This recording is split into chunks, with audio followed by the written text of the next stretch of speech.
it was a good experience to visit the US again, but I have no fucking desire to still live there. None at all. No.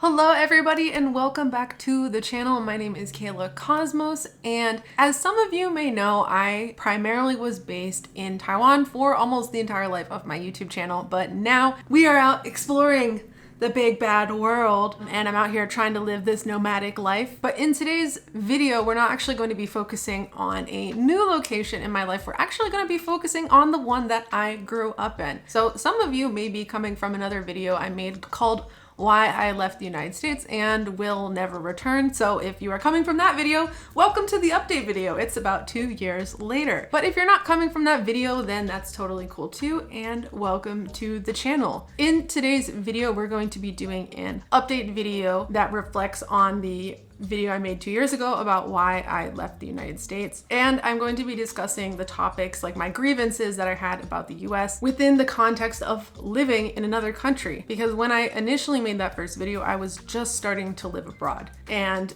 now, I had lived in Taiwan for 2 years, and then I visited some other countries. I did go back to the US for a short period of time. I went to Vietnam, I went to Dubai, and went to Costa Rica, and now I'm here in Colombia. We can get to all of that stuff later because I think we should just hop right into the update. In my last video, I talked about some motivations that pushed me to want to leave the United States, such as just like general financial instability, safety, gun violence, healthcare, all of these kinds of things. Oh, and now we just overturned Roe versus Wade, so fuck us, I guess. Okay, back on topic, because that is a whole other topic itself. Wrong with us? So now that I've been out of the States for more than 2.5 years, I'm just gonna say there are way better ways to live than we live in the United States. So let's talk about it. I lived in Taiwan for 2 years and a month or two. I didn't just change as a person, but I had a lot of experience living and kind of integrating in myself into the system and how it works and da-da-da. So although I talked about a lot of topics in my initial video, there's two that I primarily want to focus on, and that is on safety and healthcare. So number one, let's talk about healthcare. Healthcare in the United States, I think, as we all know, is a pretty fucked up system. There's a lot of ways where it doesn't make sense. And from my 2 years of experience in Taiwan, I was I was floored by how well the system worked. And I had the national health insurance there, so I was covered. This is my bill from the national health insurance, and it costs 826 Taiwan dollars.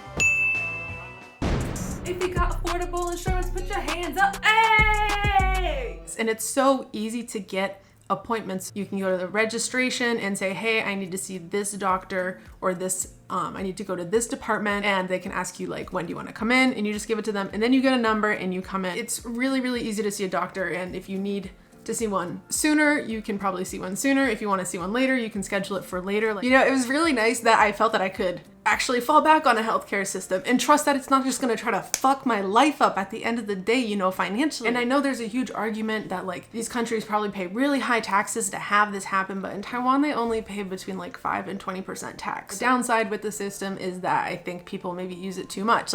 People get a cold and they go to the doctor. You can literally go buy medicine at the store. With the ease of the system, it makes it a little bit easy to maybe use it too much, but it's definitely comforting to know that I do have a healthcare system that at the end of the day really does make me feel helped out. And to go even a little further with this example, before I was leaving Taiwan, I needed to get a refill of my thyroid medication, and they gave me the 90-day prescription. And the thing that's sad about it is that I had to make sure that happened, because when I went to the US, if I ran out of medication, I'm not gonna be able to see a doctor. I literally had to rely on another country because I knew that when I returned to my own, my most simple need would not be able to be met without me having to probably pay a lot of money and have to wait a lot of time. That is my take on healthcare. Now let's move on to safety. In the US, and particularly in Philadelphia, I did not really feel safe. Ever. I grew a very hard interior, because when I lived in Philly, I'd literally be oh, who's gonna fuck with me today? Is somebody gonna follow me down the street today?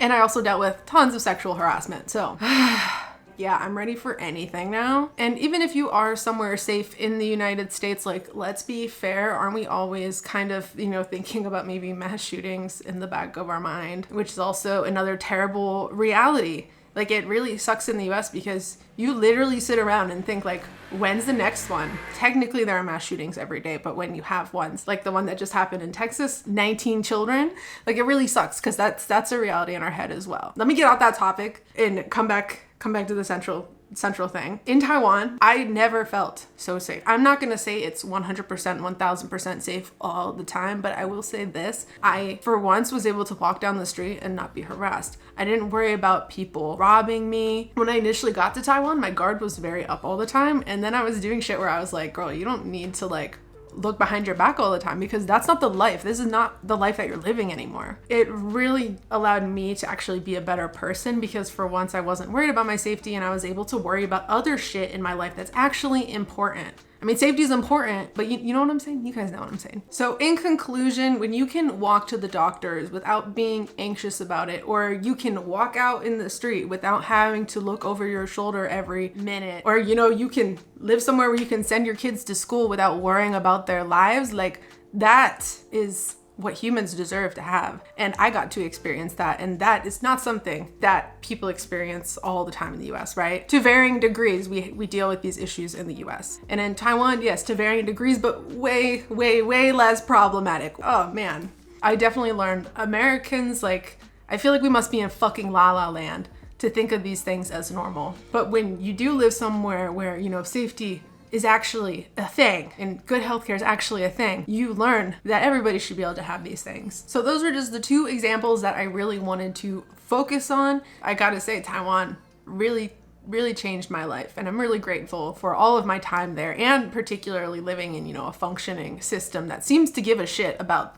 the people that live there. But, you know, my time did have to come to an end, and I did return to the US for the first time in a couple of years. It was really nice. Like, on one hand, it was good to reconnect with my culture. It was really nice to see my family and my friends, but it still sucked to be like, damn, if I hurt myself, I'm fucked. It really sucks to be like, or even just like, you know, I was in New York for like a couple weeks and like, yeah, overall, it definitely felt like way safer than Philly, but it still sucked to be kind of, you know, like having to like take care of myself a little bit extra. But overall, it was a good experience to visit the US again. But I have no fucking desire to still live there. None at all. No. This year we have another mass shooting. We overturn Roe versus Wade. It's like, there's so much pain in the air, and we're also just like so accustomed to it all the time. So anyways, since I've left Taiwan, I went to the US and then I went to Vietnam, and I have a couple videos on that experience coming up. If you want to check them out, you know, please subscribe. I will be doing more travel content, but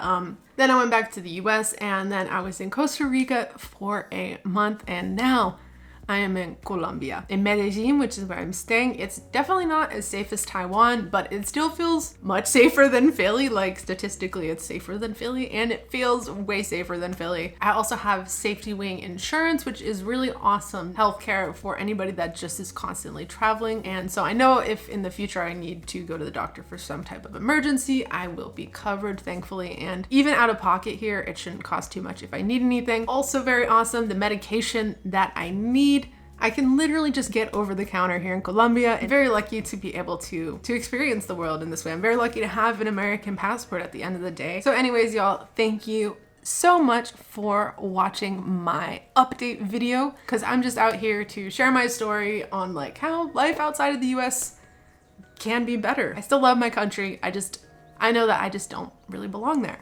Thank you guys all so much for watching this video. Please, if you haven't checked out the first one, go check it out. And also consider subscribing, as I will be coming up with travel content in wherever the world and this life takes me. Thank you all so much for watching, and I will see you all next time. Peace.